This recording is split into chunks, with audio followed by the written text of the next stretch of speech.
اور روزے کے تعلق سے خاص سنت سے ثابت نہیں۔ آئیے تیسرا کام جو رجب میں ہوتا ہے، بڑے دھڑلے سے ہوتا ہے اور ڈٹ کر ہوتا ہے، وہ کیا ہے؟ وہ یہ ہے کہ رجب کی 27 کی رات کو خاص طور سے شب معراج منایا جاتا ہے۔ الاسراء والمعراج، مسجد سج رہی ہے اور تیاریاں ہو رہی ہے، اور بہت سارے لوگ سال گزرنے کے بعد رجب کی 27 کو ان کو یاد آتا ہے اپن مسلمان ہیں، اب رمضان نزدیک آ رہا ہے، اب مسلمان ہیں، اپن نمازیں شروع کرنا رجب آ رہا ہے، پھر 15 کو ایک اور نئی رات مناتے ہیں شب برات، پھر یاد آتا ہے ارے اب تو رمضان بہت نزدیک، 15 دن ہے، سدھر جاؤ، اور پھر آ جاتے ہیں رمضان، اور جب رمضان آتے اور اصلی رات آتی ہے تو ڈپلیکیٹ راتوں کے چکر میں اصلی رات ہاتھ سے چلی جاتی ہے۔ شب قدر کو کیسے منایا جا رہا ہے بولنے کی ضرورت نہیں ہے نا۔ بہرحال تو رجب میں ایک فضیلت جو اس کی بتائی جاتی جو ہے نہیں، وہ کیا ہے کہ اس میں ایک رات ہوئی جس میں آپ صلی اللہ علیہ وسلم نے سفر کیا، اور وہ جو ہے مسجد حرم سے مسجد اقصیٰ گئے، پھر مسجد اقصیٰ کے آسمانی سفر کیا۔ یاد رکھیے یہ رات تو ہوئی، کب ہوئی وہ نہیں پتہ ہے ہم کو، 27 خاص نہیں، کب ہوئی نہیں پتہ ہے، یہ واقعہ صحیح ہے کہ آپ صلی اللہ علیہ وسلم کو معراج ہوئی، ٹھیک۔ اب بہت سے لوگ ہوتے ہیں وہ بولتے ہیں کہ جو ہے قرآن کے اندر معراج کا تذکرہ ہے، قرآن کے اندر معراج کا، اس لیے ہم منانا چاہیے۔ قرآن کے اندر الحمدللہ معراج کا تذکرہ کہیں بھی نہیں ہے۔ قرآن کے اندر تذکرہ اسراء کا ہے، قرآن کے اندر تذکرہ اسراء اور معراج کیا ہے بتا دیتا ہوں۔ اسراء کہتے ہیں اس سفر کو جو آپ صلی اللہ علیہ وسلم نے مسجد حرم سے مسجد اقصیٰ طے کیا، یہ اسراء، اور معراج کہتے ہیں اس سفر کو جو مسجد اقصیٰ سے آسمان ہو۔ معراج کا مطلب ہوتا ہے چڑھنا، سیڑھیاں اوپر کی طرف جانا، وہ تذکرہ ہے۔ تو قرآن نے کہیں بھی معراج کا تذکرہ نہیں کیا، اسراء کا کیا۔ سبحان الذی اسریٰ، سورہ جو ہے بنی اسرائیل سورہ نمبر 17 آیت نمبر 1، سبحان الذی اسریٰ بعبدہ لیلا من المسجد الحرام الی المسجد الاقصی الذی بارکنا حولہ لنریہ من آیاتنا انہ هو السمیع البصیر۔ یہ آیت نے فرمایا کہ پاک بابرکت ہے وہ ذات جو لے گیا اپنے بندے کو رات کے ایک حصے میں مسجد حرام سے مسجد اقصیٰ کی طرف، جس کے اطراف ہم نے اپنی برکتیں پھیلا رکھی ہے، تاکہ جو ہے لنریہ من آیاتنا، اپنے بندے کو اللہ کے رسول صلی اللہ علیہ وسلم کچھ نشانیاں دکھائے اپنی، سمجھ رہے آپ؟ تو اسراء کا تذکرہ ہے، معراج کا تذکرہ قرآن میں کہیں بھی نہیں، اور ہم منا رہے ہیں کیا معراج، تذکرہ اسراء کا ہے۔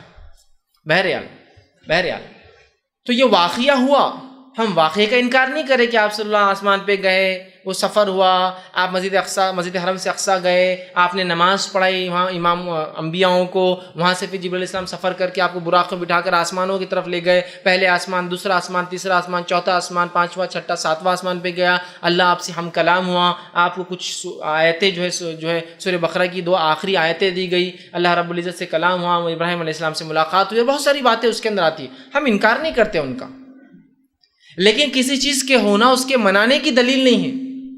نہیں واقعہ ہوا مطلب منایا جائیں گا، تو پھر فتح مکہ ہوا تو وہ بھی مناتے، فتح مکہ ہوا تو کیا وہ بھی مناتے؟ اپنے شہروں سے باہر جا کر پھر اونٹ اور گھوڑوں بیٹھ کے اپنے شہر میں آئیں گے کہ فتح مکہ ہوا تو آج تو منائیں گے۔ جنگ بدر ہوئی جس کو اللہ نے فرقان کہا، یوم الفرقان تھا، اس دن اللہ نے فرق کر دیا کفر میں اور توحید میں، تو کیا اس دن بھی ہم منائیں گے؟ چپ باہر جا کے جنگ لڑیں گے ایک دوسرے سے، اور کچھ لوگ اور بولیں گے ہاں یہ یوم الفرقان تھا، فتح مکہ منائیں گے کیا؟ ہوا نا۔ اسی طرح اللہ رب العزت نے صلح حدیبیہ کو کہا، اللہ کے رسول کو جب صحابہ ناراض تھے کہ کیوں آپ نے صلح کی، ہم لڑتے تھے ان سے، اللہ نے کہا کہ ہم نے آپ کو جو ہے فتح مبین عطا فرمایا، انا فتحنا لک فتحا مبینا۔ صحابہ سمجھتے ہار ہے، اللہ کہہ رہا ہے ہم نے آپ کو کھلی کامیابی دی، اور بعد میں پتہ چلا جو صلح حدیبیہ کا کیا فائدہ ہوا۔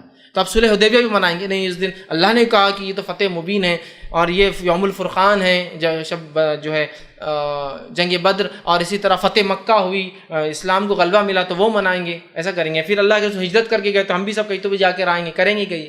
چیز کا ہونا منانے کی دلیل نہیں ہے۔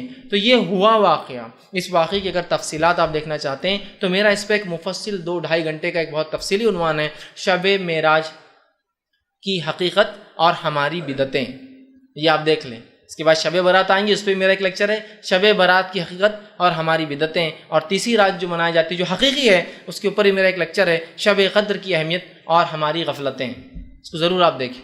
تو شب معراج کی حقیقتیں اور ہماری بدعتیں، اس میں نے بہت تفصیلی رکھا ہے کہ کسی چیز کا ہونا منانے کی دلیل نہیں۔ بہرحال تو اب اس رات کو یاد رکھیے، اس رات کو نبی اکرم صلی اللہ علیہ وسلم کے ساتھ وہ معجزہ ہوا جو آپ لے گئے، یہ رات 27 رجب تھی، اس کے بارے میں کوئی دلیل ثابت نہیں ہیں۔ اس معاملے میں امام نووی رحمہ اللہ نے 10 اقوال نقل کیے، 10 الگ الگ قول علماء کے نقل کیے، جن کے اندر سے ایک یہ ہے کہ جس سال آپ کو نبوت ملی اس سال یہ رات ہوئی، دوسرا قول یہ نبوت کے 5ویں سال، تیسرا قول یہ نبوت کے 8ویں سال، نبوت کے 10ویں سال، ہجرت سے 8 مہینے پہلے، ہجرت سے 16 مہینے پہلے، ہجرت سے 12 مہینے پہلے، ہجرت سے 14 مہینے پہلے، 8 12 14 اور 16 مہینے پہلے ہجرت سے، ٹھیک۔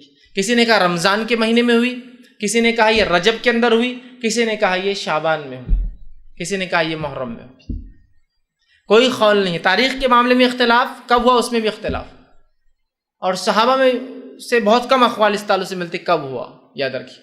تو یہ رات کب ہوئی اس کی کوئی دلیل نہیں۔ اب ہم نے دیکھی، میں ہمیشہ یہ کہتا ہوں کہ بہت ساری باتیں ایسی ہے جو کس کو نہ پتہ چلی، شاید اللہ رحم کرے ہم پر، اللہ معاف کرے، شاید جبرائیل علیہ السلام نے آ کر ہندوستانی پاکستانی لوگوں کو بتا کے چلے کہ تمہارے لیے یہ فکس کر دیا گیا ہے۔ جیسا 27 کو معراج ہوئی، دنیا اختلاف کر رہی ہے، صحابہ میں اختلاف ہے، محدثین میں اختلاف ہے، ہندوستانیوں کو پکا پتہ ہے 27 رجب۔ اسی طرح جو ہے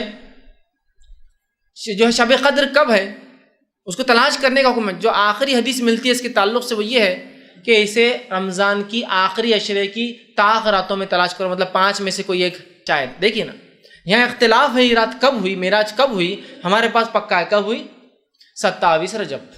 آپ 27 رجب کو بہرحال دیکھیے، کسی چیز کا ہونا اس کے منانے کی دلیل نہیں، اب ہوا اب منانا شروع ہو گیا ہے نا۔ کیسے؟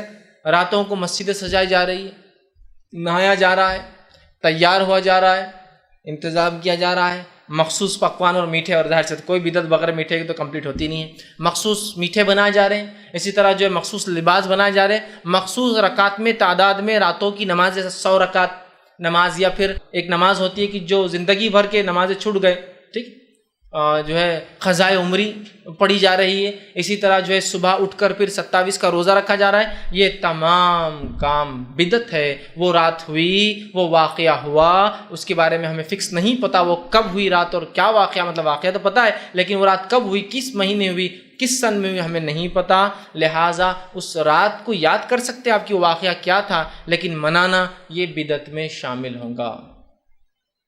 تو آپ دیکھیں کس دھڑلے سے اس رات کو منایا جا رہا ہے، جبکہ اس معاملے میں کئی اقوال صحابہ کے موجود ہیں اور کئی اختلاف اس معاملے میں جو ہے موجود ہے، لیکن اس کے بعد بھی 27 کو مخصوص منایا جا رہا ہے۔ مولانا عبدالحی لکھنوی رحمہ اللہ اس تعلق سے فرماتے ہیں، اور وہ کہتے تھے یہ جو بلاد ہند میں، مطلب ہندوستان کے اندر، وہ کہتے ہیں بلاد ہند میں مشہور ہے کہ شب معراج کی صبح کو روزہ رکھنا 1000 روزوں کے برابر ہے، تو یہ بالکل بے بنیاد اور بے اصل ہے۔ سمجھ رہے ہیں؟ تو یہاں ہم دیکھ رہے ہیں لوگ پتہ نہیں کیا کیا اس میں منا رہے ہیں، رات جاگتے ہیں، دن روزہ رکھتے ہیں، 1000 مہینوں کا ثواب، 1000 سال کا ثواب، 120 سال کا ثواب، پتہ نہیں کیا کیا باتیں بیان کی جا رہی ہیں۔ تو یاد رکھیں اس مہینے میں یہ رات معراج جو ہے یہ ہوئی، لیکن یہ کب ہوئی یہ ہم نہیں جانتے، واللہ عالم، اللہ بہتر جانتا ہے کہ یہ رات کب ہوئی۔ یاد رکھیں آپ، لیکن ہم مخصوص کر کے دیکھیے کیسے اعمال کر رہے ہیں، کیا کیا افعال کرتے ہیں۔ اور یاد رکھیں جب ہم بدعتوں میں چلے جاتے ہیں، جب ہم بدعتوں میں پڑ جاتے ہیں تو پھر یاد رکھیے معاملہ پھر وہ اتنی گہرائی میں جاتا ہے کہ پھر وہ بدعتیں کہیں رکتی نہیں۔ تو لہٰذا رجب کی 27 کو شب معراج خاص منانا یہ بدعت ہے اور شریعتاً یہ غلط ہوگا۔ اس رات کا جاگنا بھی ثابت نہیں، اس میں کوئی خاص روزہ ثابت نہیں۔ کوئی آدمی روز رات میں جاگ کے عبادت کرتا ہے تو وہ بھی کر سکتا ہے، اور کوئی روزہ رکھنے کا عادی ہے اور وہ رکھتا ہے، جیسا کہ مثال تو جمعرات اور پیر کا روزہ رکھتا ہے اور اس دن ہی جمعرات آ جائے تو الگ بات ہے، لیکن خاص طور سے کرنا یہ بدعت میں شمار ہوگا۔ اب اور ایک کام جو اس رجب میں کیا